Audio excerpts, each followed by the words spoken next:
Hello, Slightly Slanted Sleuth, otherwise known as Steve Stone, Mason Extraordinaire. No, I'm just kidding. I'm a stone mason. I've been married 28 years. I've got 4 kids. And I've had a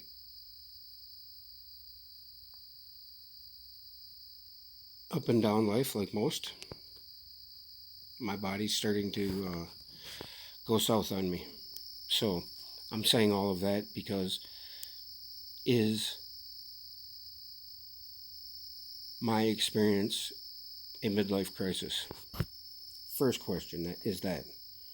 But I'm just throwing it out there.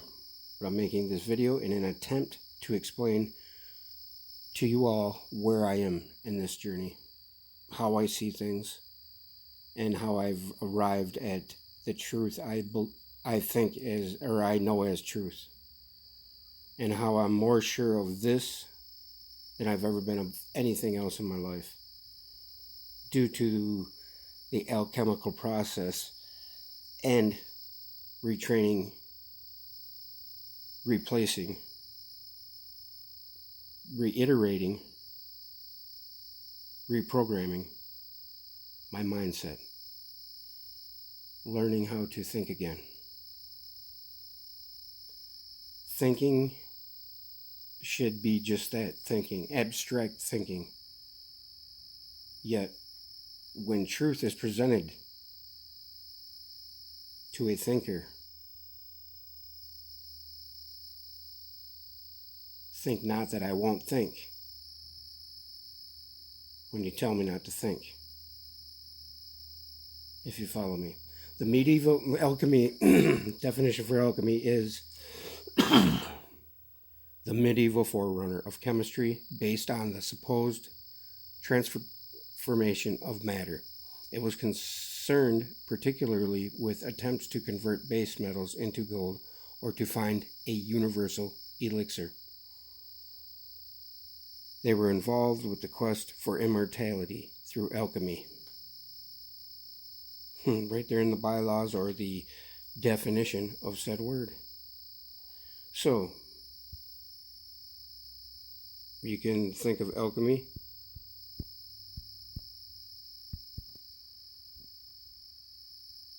as marriage of the two, making the two one again.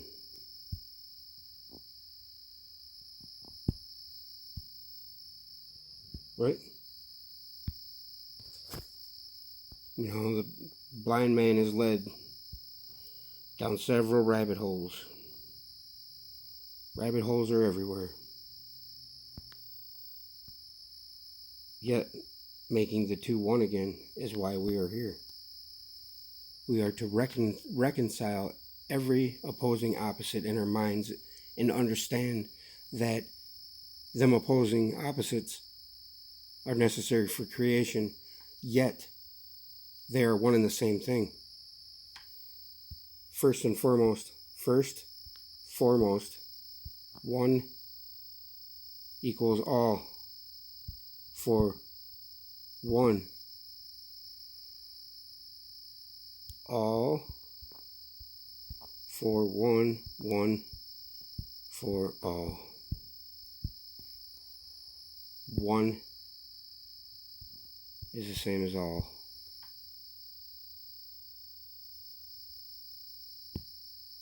Makes sense? Because that's what it's about. Making the two one again, like in the Bible. So is Trinity in unity, and unity in Trinity. For there, where are the spirit, soul, and body? There are also sulfur, mercury, and salt.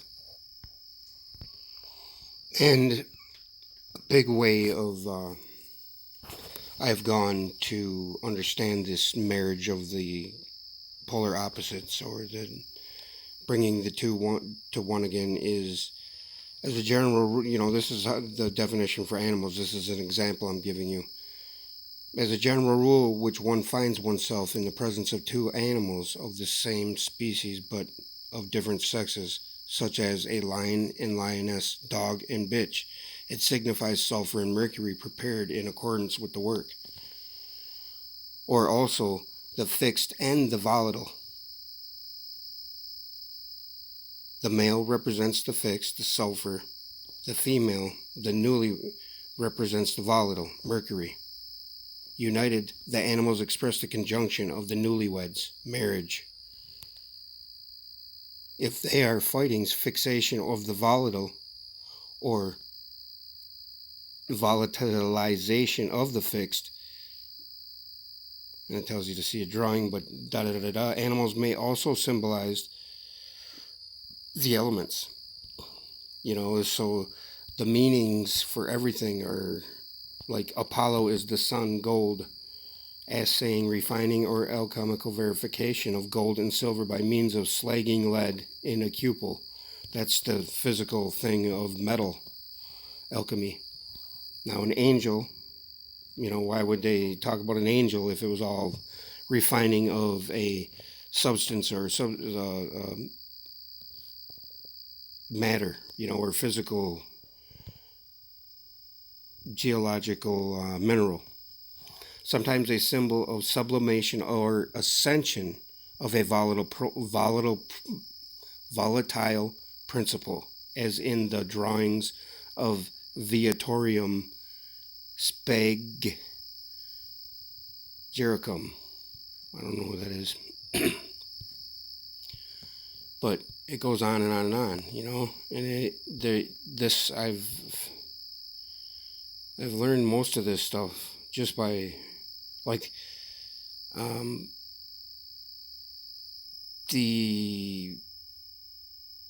Philosopher's Stone, the great work, child, clothed in royal vestments, or simply crowned, symbol stone, sometimes of the red work, the Philosopher's Stone, is chiroprase.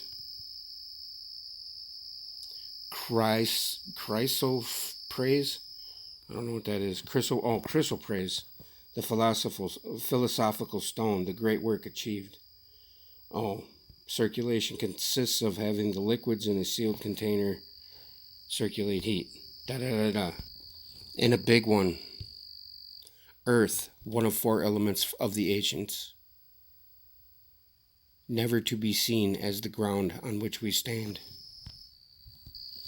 Dragon eating its tail, unity of matter. Red, final stage of the great work. Red is also symbolic of the white light or light. Rose designates the color red, final stage of the work. A red and white rose, union of the fixed and the volatile, of sulfur and mercury, making the two one again. The rose is sometimes an emblem of the entire Hermetic art. Rosicrucians. Saturn designates lead, also the color black of the work, at the stage of putrefaction. And last but not least, universal spirit, the secret fire, enclosed in the heart of metallic darkness, spark of life enclosed in all that is in its natural primitive state. The Allspark, the secret fire. One more I had to share. Mountain, furnace of the philosophers, summit of the philosophical egg. One more yet. Mars, fire, the orange, nuance in the work. May I direct your attention to Romans 12, 1, 2. From the 1 comes the 2, 1, 2. 1, 2, 1, 2, check, check. Therefore, I urge you, brothers and sisters, in the view of God's mercy, to offer your bodies as a living sacrifice, holy and pleasing to God. This is your true and proper worship. Do not conform to the pattern of this world, but be transformed by the renewing of your mind.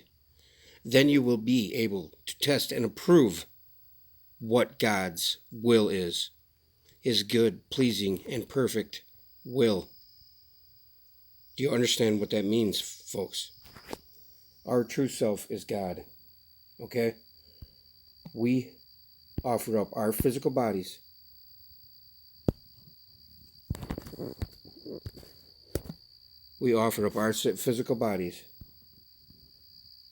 for the Spirit of God.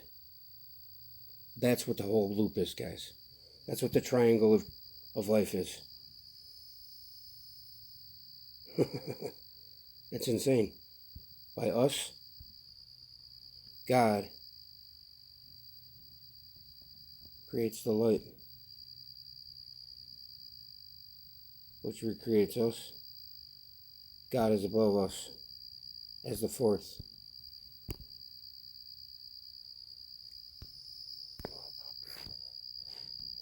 A living sacrifice. Perfect will is our will. Ours. Because we are all parts of God. And through Him to reconcile to Himself all things, whether things on earth or things in heaven, by making peace through His blood shed on the cross. The light. Reconciling, by me reconciling to myself, and through Him to reconcile to Himself all things, whether things on earth or things in heaven, by making peace through His blood shed on the cross. Once you were alienated from God and were enemies in your minds because of your evil behavior, but now He has reconciled you by Christ's physical body through death to present you holy in His sight, without blemish and free from accusation. That's this, no matter what, you're going to be forgiven for your sin if you reconcile, but that's the dogma part of looking at it. You got to remember that the physical light creator is indifferent. It's a thing. By union and reconciling our reason for being here, living as spirit in a finite, this is spirit, the circle, in a finite, but infinitely, at one time, all time existent, as one. We recreate what creates us, the beginning and the end.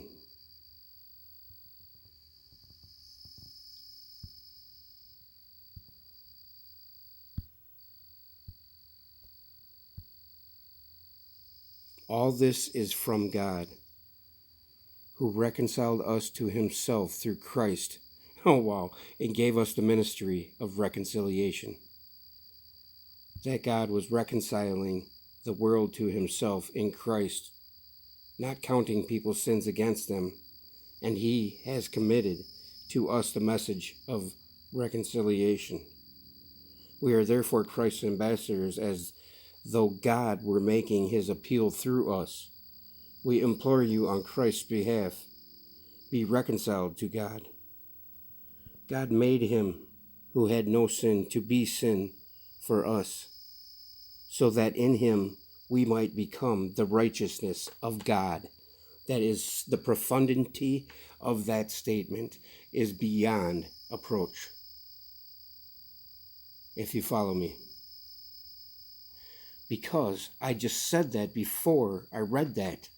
And I swear to you on my everything that I did not read this before. And I don't have the Bible memorized by any means. That was 2 Corinthians 5:18 through 21. And that is my true understanding of alchemy, folks. Through the Bible and through the Hermetic alchemical avenues of learning that we have available to us via the internet, via all kinds of stuff. But that is what it is, folks. Making the two one again. The extreme opposites are one and the same, just at different aspects or different scales or different spectrum. And I hate bringing this up again, but this is, why I've been bringing it up, because I've been trying to figure it out. Now, the marriage making the two one again, is that what this is indicative of, or giving us a sign of? Because we have Pluto and Earth, which is Hades, or the underworld, and our Earth, So we got underworld and Earth, right? So then look at, you zoom in, we got Venus and Mars. Venus and Mars. And then, that's not the weirdest thing, because those are exact opposites, right? But then if you look at this, the big scheme of it, the moon is behind Earth, right here.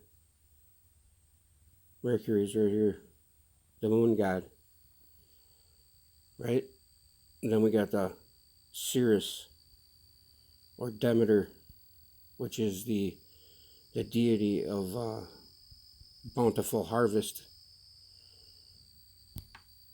Okay? Then we got Saturn,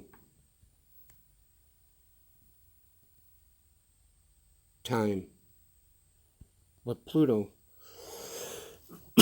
is the unseen abundance. It's also Hades. But the funny thing is that Persephone was kidnapped by Plutarch, or Hades, and is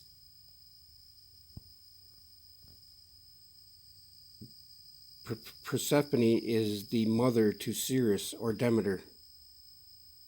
But that's all, that's all Greek mythology and whatnot.